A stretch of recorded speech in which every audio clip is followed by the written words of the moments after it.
Hello everyone, very good evening to all of you and welcome back to my YouTube channel Poonam's Mantra. So friends, आज था C TET का paper और अभी मैं लेके आई हूँ सी टेट 2 की साइकोलॉजी सेक्शन की आंसर की। सो आइए स्टार्ट करते हैं। और फ्रेंड्स, सी टेट 1 का अगर किसी ने पेपर दिया है तो उसकी भी मैंने आंसर की अपलोड कर दी है। आप डिस्क्रिप्शन बॉक्स में जाकर दिए गए लिंक पर क्लिक करके सी टेट 1 जो पेपर है उसकी आंसर की चेक कर सकते हैं। तो आइए साइकोलॉजी सेक्शन डिस्कस करते हैं सी टेट पेपर 2 का। नेक्स्ट वीडियोस भी आपको जल्दी ही मिल जाएंगी नेक्स्ट आंसर कीज, तो बने रहिए। अगर आपने मेरा चैनल सब्सक्राइब नहीं किया है तो चैनल को सब्सक्राइब करें ताकि आपको लेटेस्ट वीडियोस की अपडेट मिलती रहें। सो आइए स्टार्ट करते हैं। क्वेश्चन नंबर 1 है, कक्षा में अर्थपूर्ण अधिगम को प्रोत्साहित करने के लिए अध्यापिका को। सो फर्स्ट का आंसर आएगा ऑप्शन 3, विद्यार्थियों में संवाद और परिचर्चा को प्रोत्साहित करना चाहिए जिससे वे बहुपरिप्रेक्ष्य करने में सशक्त हों। और इसके साथ ऑप्शन 1 भी करेक्ट है, विद्यार्थियों की सहायता करनी चाहिए कि वे अपने मनोभावों और अभिप्रेरणा को सुव्यवस्थित कर पाएँ। सो क्वेश्चन नंबर 1 का जो ऑप्शन 1 है वो राइट है। सॉरी, क्वेश्चन नंबर 1 का जो थर्ड ऑप्शन है that is right, third 1 and 3।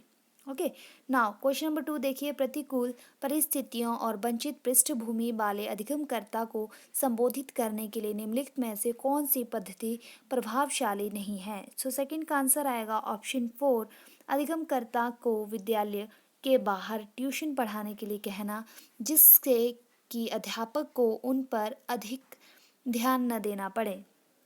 Next question है, बच्चों के अधिगम में शारीरिक स्वास्थ्य और सांवेगिक अवस्था। सो थर्ड का आंसर आएगा ऑप्शन 4 की एक महत्वपूर्ण भूमिका है।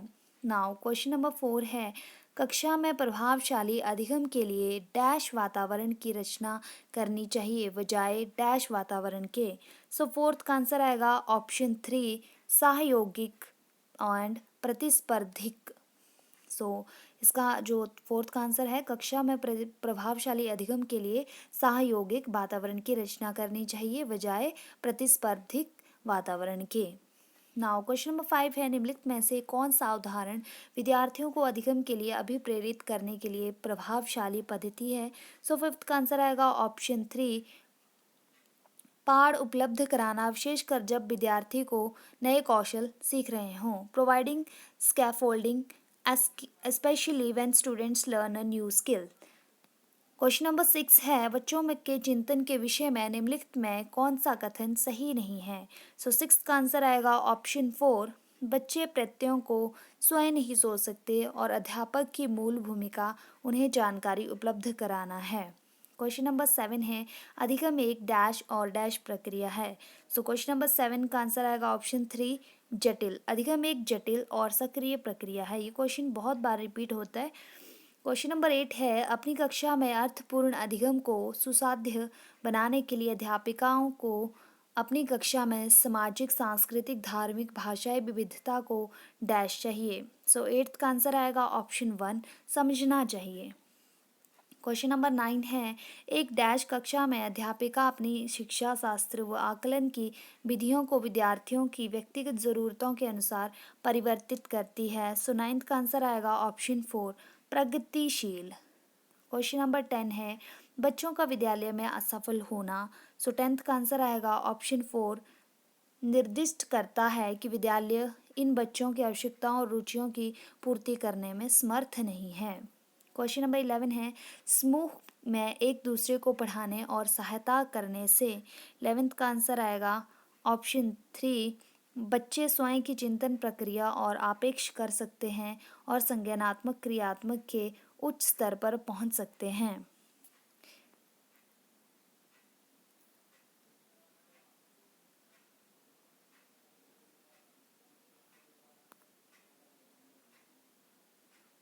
नाउ नेक्स्ट क्वेश्चन है, क्वेश्चन नंबर 12, बच्चों के समाजीकरण में विद्यालय।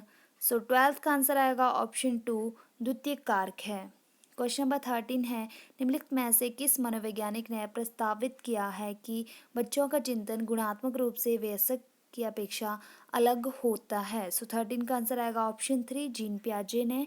क्वेश्चन नंबर 14 है, विकास के विषय में निम्नलिखित में से कौन सा कथन सही है? सो 14 का आंसर आएगा ऑप्शन 3, बच्चों के विकास में बहुत सी सांस्कृतिक विविधताएं होती हैं। क्वेश्चन 15 है, निम्नलिखित में से मध्य बाल्यावस्था की अवधि का मुख्य प्रमाण चिन्ह कौन सा है? सो 15 का आंसर आएगा ऑप्शन 4, तर्क संगत विचारों का विकास जो कि प्राकृतिक रूप से मूर्त है। क्वेश्चन नंबर 16 है, एक प्रगतिशील कक्षा में शिक्षण अधिगम प्रक्रिया के दौरान अधिगमकर्ता का मूल्यांकन। सो 20 का आंसर आएगा ऑप्शन 2, बेहद महत्वपूर्ण है क्योंकि यह बच्चों की समझ की जानकारी देता है और अध्यापिका को अपने शिक्षा शास्त्र पर विचारने में सहायक होता है। क्वेश्चन नंबर 21 है, हार्वर्ड गार्डनर ने के बहुबुद्धि सिद्धांत के अनुसार निम्नलिखित में से कौन सा जोड़ा बुद्धि के प्रकार और अंतःस्थिति अनुपालन संभावना के अनुसार है? सो 21 का आंसर आएगा ऑप्शन 2, शारीरिक गति संवेदना खिलाड़ी। नाउ क्वेश्चन नंबर 22 है, लेव वाइगोत्स्की के अनुसार। सो 22 का आंसर आएगा ऑप्शन 3, बच्चे भाषा अधिग्रहण यंत्र द्वारा भाषा सीखते हैं। सॉरी, ऑप्शन 3 आएगा, बच्चों के संज्ञानात्मक विकास में भाषा की एक महत्वपूर्ण भूमिका है। पहले मैंने 4th ही रीड कर दिया था, इसका आंसर ऑप्शन 3 आएगा। नाउ क्वेश्चन नंबर 24 है,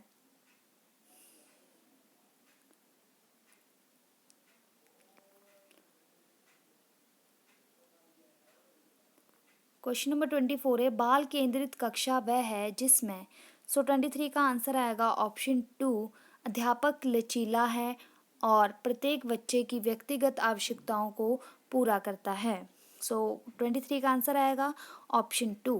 क्वेश्चन नंबर 24 है, किन मनोवैज्ञानिकों के अनुसार बच्चों के संज्ञानात्मक विकास के में सांस्कृतिक उपकरण एक महत्वपूर्ण भूमिका निभाते हैं? सो 24 का आंसर आएगा ऑप्शन 3, लेव वाइगोत्स्की के अनुसार। 25 है, कक्षा में सभी लिंगों में जेंडर रूढ़िवादिता कम करने और विकास के विस्तार की संभावनाओं को बढ़ाने के लिए प्रभावशाली पद्धति कौन सी है? सो 25 का आंसर आएगा ऑप्शन 2, क्रियाकलाप के लिए मिश्रित लिंग समूह बनाना और विचार विमर्श को प्रोत्साहित करना। नाउ क्वेश्चन नंबर 26 है, अध्यापकों को कक्षा में बहुभाषीय को समझना चाहिए। सो 26 का आंसर आएगा ऑप्शन 3, एक गुण और साधन। क्वेश्चन नंबर 27 है, प्रतिभाशाली और सृजनात्मक बच्चों की आवश्यकताओं को किस प्रकार संबोधित किया जा सकता है? सो 27 का आंसर आएगा ऑप्शन 3, चुनौतीपूर्ण कार्य और निरस्ता दूर करने के लिए क्रियाकलाप देकर। क्वेश्चन नंबर 28 है, पठन वैफल्य बच्चों की पहचान किस प्रकार की जा सकती है? सो 28 का आंसर आएगा ऑप्शन 1, उनके पढ़ने और लिखने की कौशलता का विश्लेषण से। क्वेश्चन नंबर 29 है, आंशिक दृष्टि वाले विद्यार्थियों के लिए निम्नलिखित में से कौन सी अधिगम सामग्री उपयुक्त नहीं है? सो 29 का आंसर आएगा ऑप्शन 2, छोटी मुद्रा वाली कार्यशीट। क्वेश्चन नंबर 30 है, समावेशी शिक्षा के पीछे अंतर्हित विचार है। सो 30 का आंसर आएगा ऑप्शन 2, दार्शनिक कि सभी बच्चों को नियमित विद्यालय में समान शिक्षा पाने का अधिकार है। सो फ्रेंड्स, ये थी साइकोलॉजी सेक्शन के आंसर की। हो सकता है इसमें से आपके अकॉर्डिंग कुछ क्वेश्चंस के आंसर कुछ और हों। सो मेरे अकॉर्डिंग जो इस साइकोलॉजी सेक्शन के आंसर थे वो मैंने आपको बता दिए। बाकी जो वीडियोस हैं वो भी जल्दी ही अपलोड कर दी जाएंगी। सो फ्रेंड्स, अगर आप मेरे चैनल पर नए हैं तो चैनल को सब्सक्राइब करें, लाइक करें और मिलते हैं नेक्स्ट वीडियो में। Okay bye, take care.